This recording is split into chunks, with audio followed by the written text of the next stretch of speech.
ഒരു പെൺകുട്ടി ഇദ്ദേഹത്തോടൊരു പെൺകുട്ടി സംസാരിച്ചൊരു വിഷയമായിട്ടാണ് ഇദ്ദേഹം പറയണത്. അവളൊരു 18 വയസ്സുള്ള ഒരു പെൺകുട്ടിയാണ്, വിവാഹപ്രായം എത്തിയിട്ടുണ്ട്. പക്ഷേ കൂടെ പഠിക്കുന്ന ആളുകളുമായി പ്രണയത്തിലാണ്. അവർക്ക് രണ്ടുപേർക്കും കല്യാണം കഴിച്ച് ജീവിക്കാനായിരുന്നു ആഗ്രഹം. പക്ഷേ സമപ്രായക്കാരായതുകൊണ്ട് രക്ഷിതാക്കൾ സമ്മതിക്കുന്നില്ല. അതുകൊണ്ട് ഇനി വേറൊരാളെ വിവാഹം കഴിച്ച് വേറെ ജീവിക്കാനൊക്കെ ഒരു റെഡിയാണ് ഇപ്പോഴത്തെ കണ്ടീഷനിൽ. പക്ഷേ ഇപ്പോൾ ഈ പെൺകുട്ടിക്കുള്ളൊരു വിഷമം, അദ്ദേഹവുമായിട്ട് ആ പ്രണയിച്ച ആളുമായിട്ട് ശാരീരിക ബന്ധത്തിൽ ഏർപ്പെട്ടിട്ടുണ്ട്. അത് വീട്ടുകാർക്ക് അറിയില്ല. അപ്പോൾ ഇനി ഞാൻ മറ്റൊരാളെ വിവാഹം കഴിക്കുകയാണെങ്കിൽ ഞാൻ അയാളെയും വഞ്ചിക്കുകയല്ലേ എന്നൊരു സംശയം കൊണ്ട് മറ്റൊരു വിവാഹത്തിലേക്കും ഇപ്പോൾ സാധിക്കാത്തൊരു കണ്ടീഷൻ ഉണ്ട്. ഇത്തരം വിഷയങ്ങളിൽ നമ്മൾ കാണേണ്ടത് എന്താ വെച്ചാൽ, ഒന്ന് ഞാൻ തുടക്കത്തിൽ പറഞ്ഞു ഇത് വ്യഭിചാരമാണ്. അതെ, അത് പറയുമ്പോൾ ഇത് പ്രേമല്ലേ എന്ന് ആൾക്കാർ ചോദിക്കുക. അതായത് ഇതിൻ്റെ എൻഡ് അത് വ്യഭിചാരത്തിലാണ്. വ്യഭിചരിക്കാൻ പാടില്ല എന്നതുകൊണ്ട് അത് വിവാഹമാക്കാൻ പരിശ്രമിക്കുന്നു എന്ന് മാത്രം. അതായത് വ്യഭിചാരത്തിലേക്ക് എത്തുന്നൊരവസ്ഥ വരുമ്പോൾ അവർക്ക് ശാരീരികമായ ബന്ധങ്ങൾക്ക് ഒരു ലീഗലായ അല്ലെങ്കിൽ മതപരമായ ഒരു അനുവാദത്തിന് വേണ്ടി വിവാഹത്തിലേക്ക് എത്തുന്നു മാത്രം. ഇത് അവിഹിതമാണ്.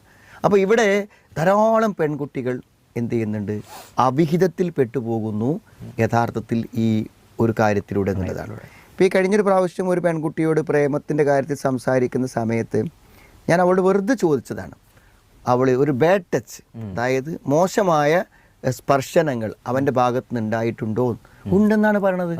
അപ്പോൾ ഞാൻ പറഞ്ഞ അങ്ങനെ ഒരു കുട്ടിയെ മിസ്യൂസ് ചെയ്യുമ്പോൾ പോലും ഇത് എന്നെ ഒരു പെണ്ണെന്ന നിലയ്ക്ക് എന്നെ ദുരുപയോഗപ്പെടുത്തുകയാണെന്ന തിരിച്ചറിവ് യഥാർത്ഥത്തിൽ പ്രേമിക്കുന്നവർക്ക് ഉണ്ടാവുന്നില്ല എന്നുള്ളതാണ് ഏറ്റവും പ്രധാനപ്പെട്ട കാര്യം. ഇവിടെ ഈ കുട്ടി ചോദിക്കുന്ന ചോദ്യത്തിൽ നമുക്ക് പറയാനുള്ളത്, ഇതൊരു തെറ്റാണല്ലോ.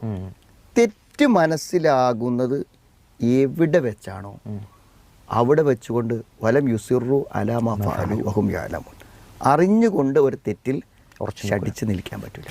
അപ്പോൾ ഇതൊരു തെറ്റാണ്, ഞങ്ങൾ ഈ ബന്ധം തുടരാൻ പാടില്ല എന്ന് എപ്പോൾ മനസ്സിലായോ അപ്പം അവസാനിപ്പിക്കാം. അപ്പം അവസാനിപ്പിക്കുമ്പോൾ പിന്നെ സ്വാഭാവികമായും എന്നെ പ്രേമിച്ചവന് വിഷമാവൂലേ, ഒന്നെ മെസ്സേജ് കിട്ടില്ലെങ്കിൽ ടെൻഷൻ ആവൂലേ എന്നൊന്നും ചിന്തിക്കുന്നതിൽ അർത്ഥമില്ലല്ലോ. കാരണം ഇതൊരു തെറ്റല്ലേ. ഇപ്പോൾ ഇവിടെ ഒരാൾ മദ്യപാനം നിർത്തുമ്പോൾ എന്ത് ചെയ്യും, ഇപ്പോൾ സാധു പിന്നെ കള്ള് ഷോപ്പുകാരൻ അതുകൊണ്ടാണ് ജീവിക്കണത്, ഇപ്പോൾ ഞങ്ങളിപ്പോൾ 4-5 ആൾക്കാർ ഒന്നിച്ച് നിർത്തിയാൽ അയാളെ കുടുംബം പട്ടിണിയാവൂലേ എന്ന് പറയുന്നത് പോലുള്ളൊരു ന്യായമല്ലേ ഇത്? അങ്ങനത്തെ ഒരു ന്യായമല്ലേ ഇത്? അപ്പോൾ അതുകൊണ്ട് ഇതൊന്നും ഇവിടെ ചിന്തിക്കേണ്ട ഒരു കാര്യമല്ല. പിന്നെ ഞാൻ അടുത്ത് വിവാഹം കഴിക്കുന്ന ആളെ വഞ്ചിക്കലാകുമോ? അതെന്താണ്? ഒരു തെറ്റ് സംഭവിച്ചു, നമ്മൾ തൗബ ചെയ്തു, നമ്മളൊരു തെറ്റ് വേറൊരാളോട് പറയാൻ നമ്മളെന്തല്ല ബാധ്യസ്ഥരല്ല, അത് സ്വകാര്യമായി സംഭവിച്ചു. അപ്പോൾ സ്വാഭാവികമായി നമ്മൾ എന്ത് ചെയ്യേണ്ട, എനിക്കിങ്ങനെ ഒരു അവിഹിതങ്ങൾ സംഭവിച്ചിട്ടുണ്ട് എന്നൊന്നും അടുത്തൊരു വിവാഹം കഴിക്കുന്ന ആളോട് പറയേണ്ട കാര്യമില്ലല്ലോ. നമ്മുടെ സ്വകാര്യതകൾ മറച്ചു വെക്കാനാണ് നമ്മളോട് പറഞ്ഞിട്ടുള്ളത്. ഇനി അങ്ങനെ ഒരു വിവാഹത്തിൽ മുന്നോട്ട് പോകുന്ന സമയത്ത് അഥവാ ഇയാൾക്കത് മനസ്സിലാക്കി അറിയുന്നൊരു സാഹചര്യം വരുമ്പോൾ സ്വാഭാവികമായും അന്നൊരു അപാകത സംഭവിച്ചു, എന്ത് ചെയ്തു, ഞാൻ അതിൽ മടങ്ങി എന്ന് സത്യസന്ധമായി പറയാം. അതുകൊണ്ടൊന്നും എന്ത് ചെയ്യില്ല, ഒരാളെ നിരാകരിക്കാൻ പോകുന്നില്ല. സാധാരണ ഇഷ്ടപ്പെട്ട് വിവാഹം കഴിച്ച് മുന്നോട്ട് പോകുന്ന ആളുകൾ എന്ത് ചെയ്യും, പരസ്പരം കഴിഞ്ഞ കാലഘട്ടങ്ങളിൽ സംഭവിച്ച തെറ്റിനൊക്കെ ഇപ്പോൾ വെച്ച് ഡൈവേഴ്സ് ചെയ്യുകയാണെങ്കിൽ എന്തൊക്കെ കാര്യങ്ങൾ ഉണ്ടാവും. ഏതെങ്കിലുമൊക്കെ ഒരു പ്രേമത്തിൽ പെടാത്ത ആളുകൾ വളരെ കുറവായിരിക്കും. അപ്പോൾ അതൊക്കെ രണ്ടാമത് അന്വേഷിച്ച് അങ്ങനെ ഒരു പ്രേമം ഉണ്ടായി, പണ്ടൊരു പ്രേമം ഉണ്ടായിട്ടുണ്ടോ, എന്നാൽ എനിക്ക് തന്നെ വേണ്ട, അങ്ങനെയൊന്നും സംഭവിക്കുന്നില്ലല്ലോ. അപ്പോൾ ഇതൊക്കെ എന്താ വെച്ചാൽ ഇപ്പോഴും അവർക്ക് ഒന്നിച്ച് ജീവിക്കാനുള്ള ആഗ്രഹം മനസ്സിൽ നിലനിൽക്കുന്നു എന്നതാണ് സത്യം.